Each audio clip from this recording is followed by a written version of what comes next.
अगर आप भी अपने बिजनेस आइडिया को दिमाग में घुमाते घुमाते कंफ्यूज हो रहे हो तो आज की इस वीडियो में मैं आपको टोटल 9 ब्लॉकेज बताऊंगा, जिसको बोलते हैं बीएमसी फ्रेमवर्क। बीएमसी फ्रेमवर्क क्या होता है कि बिजनेस मॉडल कैनवास, इसके माध्यम से आपको टोटल 9 ब्लॉकेज बताऊंगा। और इस 9 ब्लॉकेज के अंदर आपका जो आइडिया है वो प्रॉपर स्ट्रक्चर वाइज में आप सारी चीजों को एग्जीक्यूट कर पाएंगे। तो इस वीडियो में प्रैक्टिकली कंप्लीट क्लियरिटी आपको देने वाला हूँ। तो वीडियो को लास्ट देखिए, ध्यान से देखिए, जिससे कि कंप्लीट जानकारी आपको मिल पाए और आप भी इस बीएमसी फ्रेमवर्क का यूज कर पाए अपने बिजनेस के अंदर। तो चलिए कंप्यूटर स्क्रीन पे चलते हैं और कंप्लीट क्लियरिटी आपको प्रोवाइड करते हैं।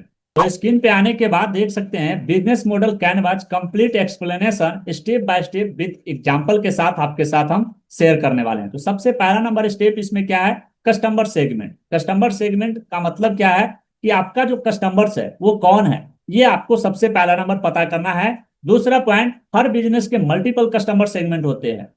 जैसे यहाँ पे लिखा है हर सेगमेंट की नीड्स अलग अलग होती है, यानी जैसे यहाँ पे लिखा है कि हर सेगमेंट की नीड अलग अलग होती है, उसी तरीके से हर कस्टमर्स की नीड जो है अलग अलग होती है, हर कस्टमर्स की प्रॉब्लम अलग अलग होती है। तो आपको आपको ये पता करना है कि आपका कस्टमर्स कौन है।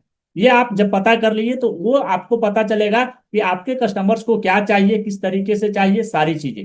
यहाँ पे हम एग्जाम्पल से समझते हैं कि एग्जाम्पल इसका क्या है। सबसे पहला नंबर एग्जाम्पल हमने यहाँ पे सेट किया है कि जोमेटो के 3 मेन कस्टमर्स ग्रुप होते हैं। सबसे पहला नंबर है फूड लवर्स, फूड लवर्स। दूसरा क्या है? रेस्टोरेंट्स। और तीसरा डिलीवरी पार्टनर्स। ये 3 कस्टमर सेगमेंट है। फूड लवर्स में क्या है कि जो आप यूज करके फूड ऑर्डर करते हो वो क्या है? Food lovers. दूसरा क्या है? रेस्टोरेंट्स, जो अपना फूड जोमेटो के थ्रू सेल करता है वो क्या है? उसका कस्टमर्स है। तीसरा डिलीवरी पार्टनर, जो ऑर्डर डिलीवर करते हैं। तो ये कस्टमर्स जो है इसका 3 कस्टमर सेगमेंट है जोमेटो का। इसी तरीके से आपको जो है अपना कस्टमर सेगमेंट बनाना है कि किस तरीके से आप इस तरीके से बना सकते हैं, ये आपको पता करना है। प्रैक्टिकल एक्सरसाइज से हम यहाँ पे समझते हैं कि प्रैक्टिकल एक्सरसाइज में क्या लिखा है कि अपना बिजनेस के 2 से 3 टारगेट ग्रुप्स लिखो। एग्जाम्पल स्टूडेंट्स हो सकता है आपका, दूसरा वर्किंग प्रोफेशनल हो सकता है, शॉपकीपर हो सकता है, एटसेट्रा। जो भी आपका है टारगेट कस्टमर्स, टारगेट ग्रुप, वो आपको 2 से 3 लिखना है। इस तरीके से आपको अपना कस्टमर सेगमेंट को क्रिएट करना है। इसके बाद बात करते हैं दूसरा स्टेप। तो दूसरा स्टेप क्या है? Value proposition. वैल्यू प्रोपोजिशन में क्या है?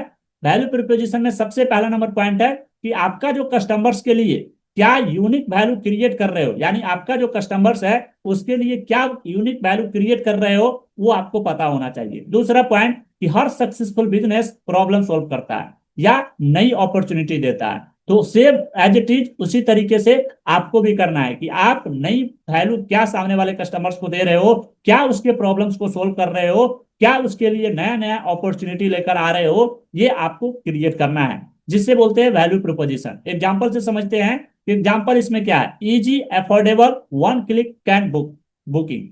तो यहाँ पे आपको कस्टमर्स का जो मेन प्रॉब्लम है उसका सॉल्यूशंस आपको इजीएस्ट में देना है एज ए कंपटीटर से, यानी जो आपका कंपटीटर दे रहा है जो चीज, उससे और इजी आप कैसे बना सकते हैं उसके प्रॉब्लम का सॉल्यूशंस, ये आपको पता करना है। और उससे बेस्ट अफोर्डेबल प्राइस में आप कैसे उसको दे सकते हैं और वन क्लिक के अंदर वो कैसे उस चीज को ले सकता है, ये पूरा आपको वैल्यू प्रोपोजिशन में बनाना होगा। प्रैक्टिकल एक्सरसाइज से देखते हैं यहाँ पे कि प्रैक्टिकल एक्सरसाइज क्या है। एक लाइन में लिखना है आपको कि मेरा बिजनेस कस्टमर्स को सॉल्यूशंस प्रोवाइड करता है, यानी मेरा बिजनेस स्टूडेंट्स को सॉल्यूशंस क्या प्रोवाइड करता है? Study, best study materials provide करता है।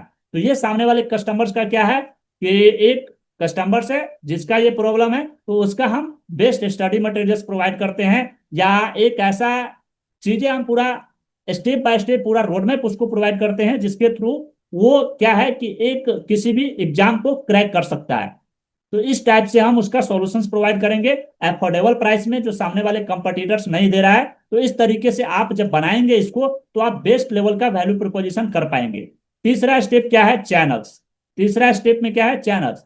तो आपको क्या करना है कि आपका जो कस्टमर्स तक अपना प्रोडक्ट या सर्विस कैसे पहुंचाना है, ये आपको पता करना है कि आप किस चैनल्स के माध्यम से अपना प्रोडक्ट या सर्विस उस कस्टमर्स तक पहुंचा सकते हैं। टाइप्स में यहाँ पे हम समझते हैं कि कौन कौन से टाइप्स होते हैं। तो डिजिटल और ऑफलाइन, यहाँ पे दो ही मीडियम आपके पास है। या तो आप ऑनलाइन प्रोवाइड कर सकते हैं जो आपका प्रोडक्ट एंड सर्विस है वो, या ऑफलाइन में, दो ही ऑप्शन आपके पास है। अब दो ऑप्शन में यहाँ पे ऑनलाइन जो चैनल्स है, जैसे वेबसाइट हो गया, ऐप हो गया, यूट्यूब हो गया, सोशल मीडिया हो गया, बहुत तरह का यहाँ पे चीजें हैं जिस चैनल्स के माध्यम से आप अपना प्रोडक्ट या सर्विस सामने वाले कस्टमर्स को प्रोवाइड कर सकते हैं। और दूसरा क्या है, ऑफलाइन। ऑफलाइन में या तो आप स्टोर से प्रोवाइड कर सकते हैं, या किसी इंस्टीट्यूट के माध्यम से प्रोवाइड कर सकते हैं, डिस्ट्रीब्यूटर के माध्यम से, इवेंट्स के माध्यम से, या फिर कोई एक शॉप है जिसके माध्यम से आप प्रोवाइड कर सकते हैं। तो ये आपके पास ऑप्शन है। तो इस तरीके से आपको अपना चैनल्स को डिसाइड करना है कि किस चैनल्स के माध्यम से आप अपना प्रोडक्ट या सर्विस को सामने वाले टारगेट कस्टमर्स जो है आपका उस तक पहुंचा सकते हैं। एग्जाम्पल से समझते हैं। सो एग्जाम्पल क्या है इसका, निका अपने ऐप ऑफलाइन स्टोर दोनों यूज करती है। यानी निका जो है एक ब्रांड है जो अपना ऐप भी यूज करती है और अपना ऑफलाइन स्टोर भी यूज करके अपने प्रोडक्ट एंड सर्विस को उस तक पहुंचाती है, उसके जो टारगेट कस्टमर्स है उस तक पहुंचाती है। तो सेम आपको अपना चैनल डिसाइड करना है कि आपका मेन चैनल कौन है और किस तरीके से आपका जो प्रोडक्ट एंड सर्विस है वो आप अपने टारगेट कस्टमर्स तक पहुंचा सकते हैं। प्रैक्टिकल एक्सरसाइज से यहाँ पे देखते हैं। तो प्रैक्टिकल एक्सरसाइज क्या है कि अपने तीन मेन चैनल्स लिखो। Example Instagram, website, offline shop, क्या है वो आपको तीन चैनल्स लिखना है। एटलीस्ट दो तो आपके पास होने ही चाहिए। इसके बाद नेक्स्ट पॉइंट क्या है, स्टेप नंबर 4। स्टेप नंबर 4 है कस्टमर रिलेशनशिप्स। आपको कस्टमर्स रिलेशनशिप भी बिल्डअप करना होगा। तो यहाँ पे क्या है कि आप अपने कस्टमर्स के साथ किस टाइप का रिलेशनशिप बिल्ड कर रहे हो ये आपको प्रॉपर ध्यान में रखना है। उसी तरीके से आपको जो है आपके कस्टमर्स बनेंगे, और जितना अच्छा आपका कस्टमर्स के साथ रिलेशनशिप रहेगा उस तरीके से आपका बिजनेस भी ग्रो होगा। तो एक बात का आपको हमेशा याद रखना है कि कस्टमर्स के साथ आपको अच्छा रिलेशनशिप भी बिल्डअप करना है। एग्जाम्पल से समझते हैं। एग्जाम्पल यहाँ पे क्या है कि अमेजोन, और दूसरा क्या है कोचिंग बिजनेस। अमेजोन क्या है, automated plus plus personalise suggestions भी वो प्रोवाइड करते हैं। तो वो कस्टमर के साथ पर्सनलाइज कनेक्शन बनाते हैं, पर्सनलाइज क्या है रिलेशनशिप बिल्ड कर रहे हैं। तो अमेजोन से आप ये चीज समझ सकते हैं। दूसरा क्या है कोचिंग बिजनेस, 1-to-1 हो गया प्लस कम्युनिटी सपोर्ट। तो यहाँ पे आप कस्टमर के साथ क्या कर रहे हैं, रिलेशन बिल्डअप कर रहे हैं। तो इस तरीके से आपको डिसाइड करना है। इसके बाद प्रैक्टिकल एक्सरसाइज यहाँ पे समझते हैं कि प्रैक्टिकल एक्सरसाइज क्या है कि मेरा कस्टमर रिलेशनशिप होगा, क्या रिलेशनशिप होगा, मेरा कस्टमर रिलेशनशिप होगा personalise, automated, self services, community based. तो इस तरीके से आपको अपना नोट डाउन करना है, डिसाइड करना है, लिखना है। तो कस्टमर रिलेशनशिप आप किस तरीके से बिल्डअप करेंगे अपने बिजनेस के अंदर वो आपको पता करना है। नेक्स्ट स्टेप क्या है, 5वां number step, revenue streams. Revenue streams में क्या है कि आपका पास पैसा कैसे आएगा ये आपको पता करना है। रेवेन्यू स्ट्रीम आपके पास होना चाहिए कि पैसा कैसे आएगा। जब आप किसी प्रॉब्लम का सॉल्यूशंस दे रहे हैं उसका आपने पूरा प्रॉपर कस्टमर सेगमेंट बनाया, वैल्यू प्रोपोजिशन किया, चैनल्स भी डिसाइड कर लिया, कस्टमर के साथ रिलेशनशिप भी बिल्ड कर लिया। अब आपको ये चीज डिसाइड करना है कि उस कस्टमर्स के पास से आपके पास रेवेन्यू कैसे आएगा। आपका प्रोडक्ट एंड सर्विस, जिस प्रोडक्ट एंड सर्विस से आप सामने वाले कस्टमर्स का प्रॉब्लम को सॉल्व कर रहे हैं, तो वो आपको डिसाइड करना है कि किस तरीके से आपके पास वो आएगा। इसके बाद यहाँ पे हम समझते हैं मॉडल्स के बारे में। तो यहाँ पे 3 मॉडल्स हमने यहाँ पे बताए हुए हैं। जैसे सब्सक्रिप्शन बेस्ड मॉडल है, तो सब्सक्रिप्शन बेस्ड मॉडल कौन सी कंपनियां यूज करती है, नेटफ्लिक्स हो गया, सीखो भी आज के डेट में यूज कर रही है। बहुत सारी ऐसी कंपनियां हैं जो सब्सक्रिप्शन बेस्ड मॉडल को यूज करती है। डायरेक्ट सेल्स, फ्लिपकार्ट हो गया, निका हो गया, अमेजोन हो गया, ये सब क्या है डायरेक्ट सेल करती है। एड्स, यूट्यूब हो गया, गूगल एड्स हो गया, फेसबुक एड हो गया, इंस्टाग्राम, ये सभी एड्स भी आप यूज कर सकते हैं। तो आपको डिसाइड करना है अपना रेवेन्यू स्ट्रीम कि आपका मॉडल आप कौन से सिलेक्ट कर रहे हैं और किस टाइप से आपके पास कस्टमर्स कनेक्ट होंगे और आपके पास रेवेन्यू आएगा, ये आपको डिसाइड करना है। इसके बाद एग्जाम्पल से यहाँ पे समझते हैं। एग्जाम्पल क्या है यहाँ पे, कोचिंग बिजनेस। कोचिंग बिजनेस में क्या है, course sales plus membership plus ads. यहाँ पे ये मेरा रेवेन्यू मॉडल है, तो रेवेन्यू स्ट्रीम है ये मेरा।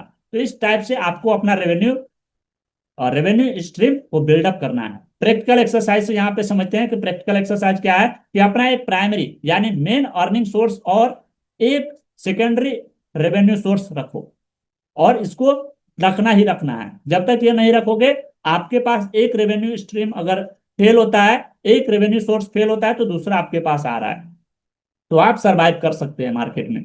तो इस तरीके से आप जब अपना रेवेन्यू स्ट्रीम को बिल्डअप करते हैं तो आपको एग्जैक्टली पूरा पता होता है, प्रॉपर रोड मैप पता होता है जिसके माध्यम से आप सारी चीजों को एग्जीक्यूट कर पाते हैं। इसको बोलते हैं बिजनेस मॉडल कैनवास यानी बीएमसी मॉडल। इसके बाद स्टेप नंबर 6 क्या है? की रिसोर्सेज। आपको अब पता करना है कि आपके पास क्या क्या रिसोर्सेज है। ये वो एसेट्स होते हैं जो बिना उनके बिजनेस चल ही नहीं सकता। ये वो रिसोर्सेस होते हैं जिसके बिना आप बिजनेस को चला ही नहीं सकते। तो आपके पास कौन कौन सी रिसोर्सेस है, एग्जांपल से समझते हैं। डिजिटल बिजनेस, जिसने डिजिटल बिजनेस में कौन कौन सी रिसोर्सेस आपको चाहिए ही चाहिए? लैपटॉप हो गया, इंटरनेट हो गया, सॉफ्टवेयर टीम हो गया, इंटरनेट कनेक्शन हो गया, लाइट हो गया। ये सभी चीजें क्या है? एसेट्स है, जिसको आपको जरूरत पड़ेगा ही पड़ेगा। रेस्टोरेंट, अगर रेस्टोरेंट आप ओपन कर रहे हैं तो इसमें क्या क्या आपको रिसोर्सेस लगेंगे? किचन हो गया, सेफ हो गया, इंग्रेडिएंट्स हो गया, ये सभी चीजें आपको उसके साथ लगने वाले हैं। प्रैक्टिकल एक्सरसाइज से समझते हैं। तो प्रैक्टिकल एक्सरसाइज, अपने टॉप 3 रिसोर्सेस लिखो जो आप बिजनेस कर रहे हो उसमें आपको लगने ही वाले हैं, इसके बिना आप कर ही नहीं सकते। तो वो रिसोर्सेस भी आपको पता होने चाहिए। इसके बाद 7 नंबर पॉइंट क्या है? स्टेप नंबर 7, की एक्टिविटीज। की एक्टिविटीज में क्या क्या है कि ये वो डेली काम होते हैं जो तुम्हें अपने बिजनेस के चलाने के लिए करने पड़ते हैं। यानी ये वो चीजें हैं जिसको आप डेली बेस पे यूज करते हो अपने बिजनेस को रन करने के लिए। तो वो आपको पता करना है। एग्जाम्पल से समझते हैं। एग्जाम्पल क्या है इसका? जैसे मैं यूट्यूबर हूँ या यूट्यूब पे कंटेंट बना रहा हूँ, सोशल मीडिया पे कंटेंट बना रहा हूँ, तो मुझे डेली क्या करना पड़ेगा? स्क्रिप्ट राइट करना पड़ेगा, शूट करना पड़ेगा, एडिट करना पड़ेगा, अपलोड करना पड़ेगा। तो इस तरीके से आपको जो है, आप जो भी बिजनेस कर रहे हो उसके अंदर डेली आपको क्या क्या करने ही पड़ेंगे वो आपको नोट डाउन करके रखना है। ई कॉमर्स अगर कोई पर्सन कर रहा है तो ऑर्डर रिसीव करना, पैकेजिंग करना, डिलीवरी करना, ये सारी चीजें उसको करना ही पड़ेगा। तो इस तरीके से आपको करना है। प्रैक्टिकल एक्सरसाइज से समझते हैं कि अपनी डेली 3 की एक्टिविटीज लिखो जो आपको कंसिस्टेंसी के साथ करना ही करना है। तो जब आपको की एक्टिविटीज आपको पता है कि मुझे क्या करना है, आपके पास कौन से रिसोर्सेज चाहिए ही चाहिए, रेवेन्यू स्ट्रीम क्या है, कस्टमर रिलेशनशिप कैसा है, चैनल्स कौन सा आपने डिसाइड किया, वैल्यू प्रोपोजिशन कर लिया, कस्टमर सेगमेंट आपने कर लिया। इसके बाद आपको क्या करना है? स्टेप नंबर 8 में की पार्टनरशिप्स। अब की पार्टनरशिप क्या है कि कौन आपके सपोर्ट करेगा या आपको बिजनेस में पार्टनर होगा। यानी कौन आपको सपोर्ट करेगा आपके बिजनेस में आगे बढ़ने के लिए, या फिर कौन ऐसे पर्सन है जो आपका पार्टनर बनने वाला है इस बिजनेस के अंदर, ये आपको पता करना है। एग्जाम्पल से समझते हैं। एग्जाम्पल इसमें क्या है कि ओला, ओला का पार्टनर कौन हो सकता है? ड्राइवर्स, या उसके सपोर्ट में हो सकता है ड्राइवर्स। ओला को आगे बढ़ाने के लिए ड्राइवर सपोर्ट है। इसके बाद फ्लिपकार्ट, तो फ्लिपकार्ट के लिए कौन है? सेलर्स है और डिलीवरी पार्टनर्स है। कोचिंग के लिए क्या है? Affiliate plus tools providers. ये तीनों चीजें हैं। तो आपको ये चीज पता करना है कि की पार्टनरशिप आपको कौन हो सकता है, उसमें आपका सपोर्ट भी कर सकता है बिजनेस में, या डायरेक्ट आपका पार्टनर भी बन सकता है। तो आपके बिजनेस के अकॉर्डिंग डिपेंड करता है। जब आप कोई भी बिजनेस कर रहे हैं तो उस पर डिपेंड करता है कि उसमें आपको सपोर्ट की आवश्यकता है या पार्टनरशिप की आवश्यकता है। तो वो आपको डिसाइड करना है। प्रैक्टिकल एक्सरसाइज से यहाँ पे समझते हैं कि प्रैक्टिकल एक्सरसाइज क्या है कि अपने 2 पार्टनर्स आइडेंटिफाई करो कि आपके पास 2 ऐसे कौन से पर्सन हैं जो आपको अपने बिजनेस के अंदर सपोर्ट करने वाले हैं या फिर एज ए पार्टनरशिप उसमें एंटर करने वाले हैं। ये आपको पता करके रखना है, ताकि आपको एज ए बिजनेस जब कर रहे हैं तो उसमें बहुत सारी सपोर्ट की भी आवश्यकता पड़ती है। तो वो सपोर्ट आपको वहां से मिलेगी, आप ज्यादा स्केल कर पाओगे, अपने बिजनेस में आगे बढ़ पाओगे। स्टेप नंबर 9 है, क्या है? Cost structure. आपको कॉस्ट स्ट्रक्चर को भी फॉलो करना है। कॉस्ट स्ट्रक्चर में क्या है कि आपके जो बिजनेस के मेन खर्चे क्या क्या है वो आपको पता होना चाहिए। तो मेन खर्चे में यहाँ पे एग्जांपल से हम समझते हैं। जैसे फिक्स्ड कॉस्ट होता है, रेंट हो गया, सैलरी हो गया, टूल्स हो गया, इन सभी चीजें में आपको कॉस्ट लगने ही वाले हैं, इसको कोई नहीं रोक सकता। वेरिएबल कॉस्ट क्या है? मार्केटिंग का कॉस्ट, कमीशन का कॉस्ट, डिलीवरी चार्जेस, ये सभी चीजें आपको पता रखना पड़ेगा। कॉस्ट स्ट्रक्चर प्रॉपर आपको बनाना पड़ेगा। इसके बाद क्या है? प्रैक्टिकल एक्सरसाइज से हम समझते हैं। सो प्रैक्टिकल एक्सरसाइज में क्या है कि अपने मंथली टॉप 3 कॉस्ट हेड्स लिखो। यानी आपके जो मंथली टॉप 3 कॉस्ट है वो आपको नोट डाउन करना है कि ये मुझे लगने ही वाले हैं, इसमें कोई शक नहीं है। हो सकता है यहाँ पे 3 की जगह में 5 हो सकता है 6 हो, 4 हो। तो इस टाइप से आपको नोट डाउन करके रखना है। जस्ट मैं यहाँ पे प्रैक्टिकल एक्सरसाइज एग्जांपल से समझा रहा हूँ। सो इस तरीके से आपको टोटल ये 9 स्टेप करना है। अब रिकैप यहाँ पे ले लेते हैं। 9 में, 9 नंबर में क्या है? ब्लॉक्स। तो यहाँ पे रिकैप में क्या है? सबसे पहला नंबर आपको कस्टमर सेगमेंट बनाना है, दूसरा वैल्यू प्रोपोजिशन करना है, तीसरा चैनल्स को आपको डिसाइड करना है कि कौन से चैनल के साथ आप जा रहे हो।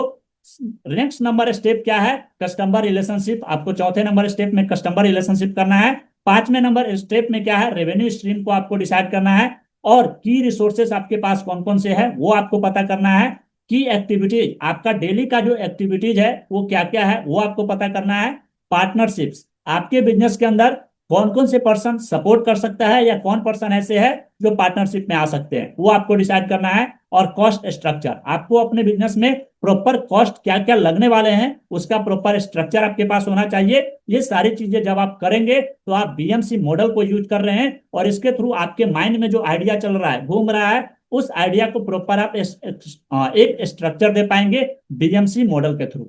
और ये बीएमसी मॉडल 100% वर्क करता है। और जब आपका ये प्रॉपर पूरा रेडी होगा तो आपको एक क्लियरिटी देगा कि आपको क्या करना है, नेक्स्ट स्टेप क्या है। क्योंकि आपने मेरा एक वीडियो नहीं देखा है स्वॉट एनालिसिस, तो उस वीडियो का लिंक आपको आई बटन में दिया जाएगा या यहाँ पे स्क्रीन पे आपको दिख रहा है, इसको ओपन कीजिए, उसमें आपको पता चलेगा स्ट्रेंथ वीकनेस ये सारी चीजें।